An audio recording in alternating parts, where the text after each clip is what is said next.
Welcome to the deep dive. You sent us a stack of sources detailing one of the most significant and frankly silent military operations in modern history. That's right. We're going deep on a single event, the mission to Caracas. And this wasn't a war of attrition, not at all. This was, for all intents and purposes, a purely technological demonstration. Okay. The sources, they revealed this meticulously planned U.S. electronic assault, and it targeted Venezuela's entire defense network. Which was mostly Chinese and Russian built systems, right? Exactly. And the operation culminated in the swift capture of the leader, Nicolas Maduro. The geopolitical fallout from this was still being calculated. So our mission today is to give you the shortcut, really, to understanding this new blueprint for conflict. We're going to unpack how this silent checkmate was pulled off. The specific technology, what achieved that total electronic dominance. And maybe most importantly, why this one operation has fundamentally rewritten the rules for military planners in, Moscow and Beijing. What emerges from this whole analysis is, it's pretty clear. This is a paradigm shift operation. A paradigm shift. Yes. The core thesis here is that modern warfare now hinges almost entirely on technological superiority, vastly superior intelligence, and maybe the most critical piece, real-world operational experience. Since all the paper statistics we hear about, troop numbers, budgets, they're rendered almost meaningless when you can't even see the enemy coming. That immediately raises a question for me, though. For decades, the thinking was that sheer numbers, a quantitative advantage in planes or missiles, could offset a tech gap. Right, the mass overclass argument. Do the sources suggest that's just obsolete now? Is technological dominance really that absolute? In this scenario, the sources are unequivocal. It was absolute. The operation began with phase one, the push for total electronic dominance. And the objective there was what? To essentially turn every piece of Chinese and Russian hardware into inert metal, make it blind, deaf, and completely useless before a single shot was even fired. How do you even achieve that level of control over an entire national defense grid? Well, the success hinged almost entirely on one very specialized piece of hardware. Yeah. The EA-18G Growler, the electronic attack aircraft. Right. This is not a frontline fighter jet. It's a mobile electronic warfare platform. It's designed to jam, to deceive, and to disable.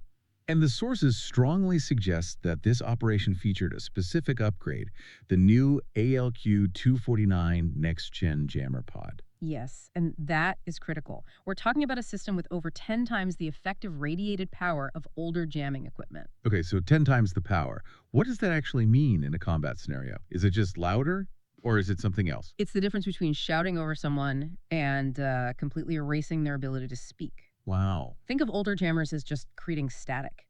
This new system, with that incredible power, it overwrites enemy signals, it corrupts their processing, it even attacks the digital architecture of the weapon system itself. So it doesn't just jam it, it breaks the system. It effectively deletes their ability to command and control. And all that power was delivered through what the documents call the Growler's Gambit. A sophisticated layered assault, yes.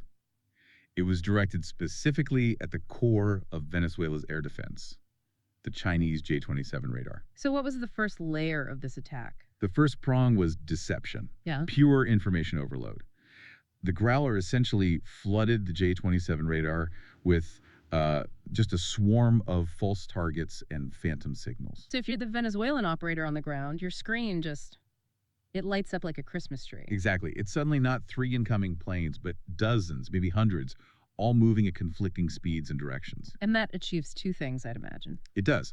First, it confuses the humans. It forces them into decision paralysis. Yeah. But second, and this is crucial, it wastes the J-27's processing power. Right. It's too busy chasing ghosts to see the real threat. It just doesn't have the capacity left to focus. Okay, so that's prong one. What's the second? The second was a much more classic but amplified noise attack. This is the physical side of things. From the electromagnetic spectrum. Right.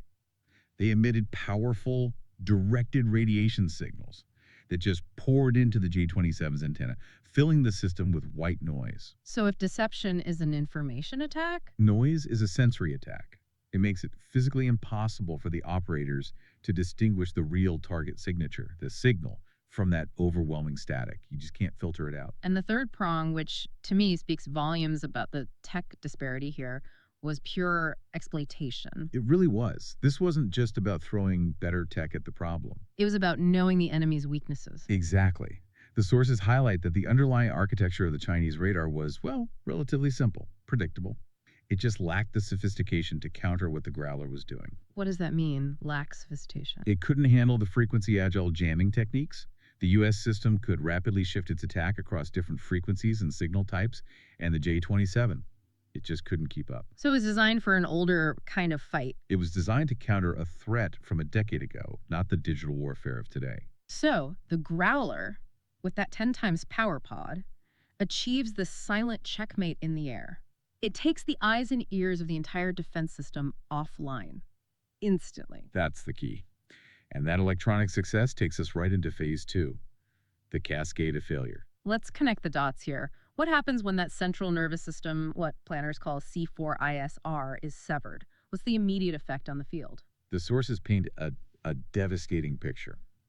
Without that network, every expensive piece of Chinese and Russian gear that Venezuela bought instantly became, and this is a quote, little more than scrap metal. Wow. They lost their ability to coordinate, to target, to even move safely. This is the critical lesson of modern warfare. If your network is gone, your platforms are useless. Let's get into the specifics of that paralysis. What happened to their air force? The attack jets were grounded. They couldn't coordinate takeoffs, couldn't get fire control updates. But the failure wasn't just in the air. It hit the ground forces, too. Oh, absolutely. It crippled them. The Venezuelan Marines, they rely heavily on imported heavy armor. We're talking about things like the VN-16 amphibious assault vehicles. Their main landing craft, yes, and the VN-18 infantry fighting vehicles. These are machines designed to project power, but they were just sitting there, exposed, Hitting targets. completely cut off from move orders and targeting data. And maybe the most telling example of this network dependency. Yeah. The artillery. Yeah. The SR-5 multiple rocket launchers. Yes. For anyone listening, this is a heavy-duty mobile artillery unit. It's capable of massive rapid destruction. But here... They were just statues. Exactly. Immense kinetic power. But without the digital input to tell them where to aim or when to fire, they became strategically inert. So the operation showed that superiority isn't just about firing a missile. It's about making sure your opponent can't fire theirs. That covers the air and the ground paralysis. But now we have to shift into phase 3, the unseen blade of intelligence. Right. Because once electronic warfare kicked the door down, precision intelligence walked right through to finish the job. And this is where the level of detail the U.S. gathered becomes, well, truly insightful. What's so fascinating here is how the intel went so far beyond standard military tracking. The profile on Maduro was exhaustive. It went deep into his personal life. Including his security routines, his diet. And almost unbelievably, the documented behavior patterns of his household pets. Okay, hold on. Let's pause on that. The pets. Why does knowing the feeding schedule of a cat or when a dog goes out, why does that matter in an operation like this? It sounds almost too granular. It's not granular at all. It's predictive behavioral modeling. Explain that. A high-value target like Maduro, constantly moving between 6 to 8 secure residences, is using human countermeasures against surveillance. But humans have a hard time faking biology. The dog has to go out. The dog has to go out. If it's always let out at 6 a.m. from a specific residence, that's a subtle, reliable signal of the occupant's presence. It's a pattern that security teams can't really fake consistently. It confirms things when all other electronic signs might be dark. That attention to detail, it really permeated the whole execution. The sources say the Special Forces teams trained on a full-scale model of his residence. They did, to the point where they could navigate the entire building blindfolded. Just incredible. That level of preparation ensures speed, it minimizes risk, which is critical for an extraction.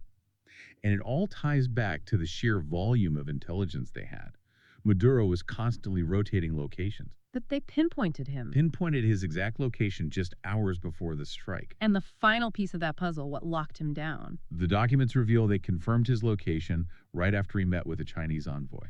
So the electronic dominance cleared the path, and the intel guys were able to capitalize on a fleeting human signal. Precisely. Electronic superiority plus human intelligence created a zero-error window for that strike team. So we've covered the how, the growler, the intelligence grab.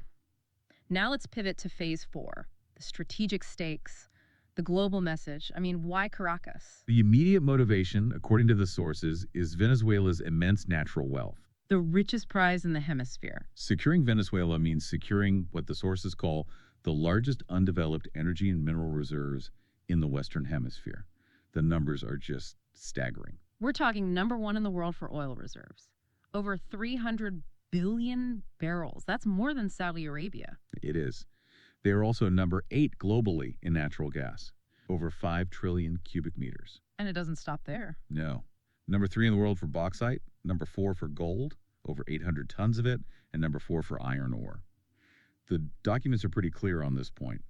The intent was for U.S. oil companies to move in immediately to manage and revitalize the industry. So a huge economic incentive. Enormous. But beyond the money, the sheer speed and success of this sent a message, what you called a warning shot heard around the world. An unambiguous one. It sends specific, unmistakable signals to every major global player. Let's start with Russia and China. For them, this was a profoundly humiliating public failure, a failure of their hardware and their foreign policy. It showed the world that the systems they sell and promote are,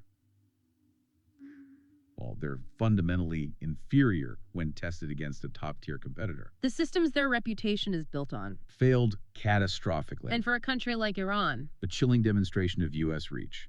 If Maduro can be taken so swiftly once his electronic shield is gone, the vulnerability of other regimes becomes immediately painfully apparent. But the sources say the biggest strategic message was actually for Taiwan. I think so, yes. For Taiwan and the broader Pacific, the success of the Growler's attack is a critical boost in confidence. It proves operationally that U.S. technology and combat experience can overcome China's quantitative superiority. It shatters the myth of their technological parity. Which feeds directly into what the sources call the victory in the cognitive war. Yes. For years, China's wolf warrior propaganda machine has been pushing this narrative of parity, even superiority. That myth, that story of Chinese technological strengths was exposed as a fantasy. By the lightning-fast reality of the Caracas raid. It was a decisive defeat for that entire narrative. Pro-Beijing commentators who'd spent years promoting Chinese tech supremacy were just left in stunned silence. The failure revealed this massive, exploitable gap. It showed that systems that look good on paper cannot survive in a complex, contested environment. The rules have definitively changed. So if we synthesize everything here, the Growler's attack, the pet-level intelligence, the global fallout, what is the final takeaway for you? The raid on Caracas was more than a successful mission. It was a paradigm shift in military doctrine. Right. It proved that in modern conflict, real-world combat experience, deeply integrated intelligence, and technological dominance are the deciding factors. The failure of the Chinese systems wasn't marginal. It was absolute. And the analysis indicates the tech gap between the U.S. and its rivals might actually be widening, not closing. So we've seen how a three-pronged EW, attack, deception, noise, and exploitation, could render billions in hardware totally inert. And we've learned that success can sometimes require knowing the routine of a house cat. For anyone following global affairs, this deep dive provides a definitive new metric for power. It really does. So as you move forward with this knowledge, consider this final provocative thought. The question for the world is no longer if military systems built on these questionable tech foundations will fail when truly tested, but rather how spectacularly that failure will manifest on the global stage. Keep thinking critically, and thank you for joining us for this deep dive. See you next time.